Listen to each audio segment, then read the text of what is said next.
So அடுத்து பார்க்க போகிறது நம்மளோட நெட்வொர்க் செக்ஷன். ஸோ நிறைய பேருக்கு சந்தேகமே பார்த்தீங்கன்னா நம்மளோட நெட்வொர்க் செக்ஷனில் 2G ஐசி எது, 3G ஐசி எது, 4G எது, 5G எது அப்படின்றது தெரியாது. முதல் நெட்வொர்க் செக்ஷன் அப்படின்றத நம்ம முதல் ஐடென்டிஃபை பண்ணணும். ஸோ அதை ஐடென்டிஃபை பண்ணுறதுக்கு நம்ம நெட்வொர்க் செக்ஷன் எடுத்துக்கிட்டோம் அப்படின்னா அதில் மல்டிலேயர் இண்டக்டர்ஸ் வந்து பார்த்தீங்கன்னா நிறையவே கொடுத்துருப்பாங்க. ஸோ அதை வந்து இதுதான் நம்மளோட நெட்வொர்க் செக்ஷன் கண்டுபிடிச்சிடலாம். ஸோ அதில் ஒரு முக்கியமான விஷயம், நெட்வொர்க் ஐசி கண்டுபிடிக்கிறதுக்கு நம்மளுக்கு அந்த ஐசி மேலே WTR எழுதியிருப்பாங்க. அப்படின்னா கண்டிப்பாக அது வந்து பால் ஐசியாக தான் இருக்கும். ஸோ அந்த செக்ஷனை பற்றி தான் நம்ம பார்க்க போகிறோம். ஸோ ஃபர்ஸ்ட் நம்ம பார்க்க போகிற ஐசி வந்து பார்த்தீங்க அப்படின்னா நம்மளோட நெட்வொர்க் ஐசி.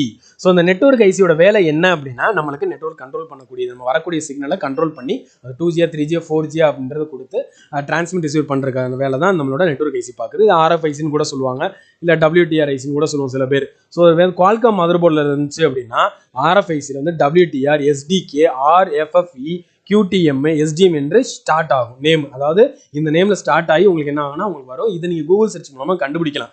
இல்லைன்னா இன்னொரு ஷார்ட்கட் சொல்கிறேன். அந்த நெட்வொர்க் செக்ஷனில் இந்த ஐசி மட்டும் தான் நம்மளுக்கு பால் ஐசியாக இருக்கும்.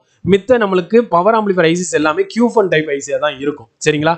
ஸோ இல்லை அப்படின்னா அந்த ஐசி மேலே WTR, SDK, RFFE, QTM, SDM இந்த நேமில் ஏதாச்சும் நம்பர் கொடுத்துருப்பாங்க. அதை கூகுள் சர்ச் மூலமாக நீங்கள் என்ன பண்ணலாம், கண்டுபிடிக்கலாம். ஸோ இதோட வேலை என்னன்னு பார்த்தீங்கன்னா சிப்செட்ல இருந்து வரக்கூடிய டிஜிட்டல் சிக்னலை RF சிக்னலை சேஞ்ச் செய்யறது தான் இதோட மெயின் பர்பஸே. சரிங்களா? ஸோ டிஜிட்டல் சிக்னலை நம்மளுக்கு RF சிக்னலை கன்வெர்ட் செய்யறது தான் இதோட வேலையே. அடுத்து வந்து பார்த்தீங்கன்னா வேரியஸ் கம்யூனிகேஷன் ஸ்டாண்டர்டுக்கு தகுந்த மாதிரி தேவையான ஃப்ரீக்வன்சியும் இது என்ன பண்ணுது, ஜென்ரேட் செய்யுது.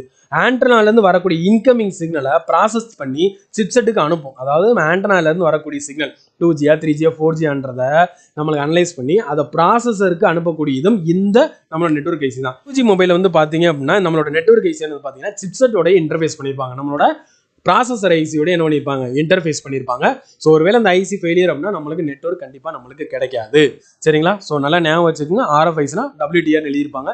இன்னொன்று மல்டிலேயர் இண்டெக்ஸஸ் நிறையா இருக்கும். ஸோ இந்த செக்ஷனில் இது ஒரு சென்டரில் பால் ஐசி, இந்த ஒரு ஐசி மட்டும்தான் நம்மளுக்கு வருது. சரிங்களா?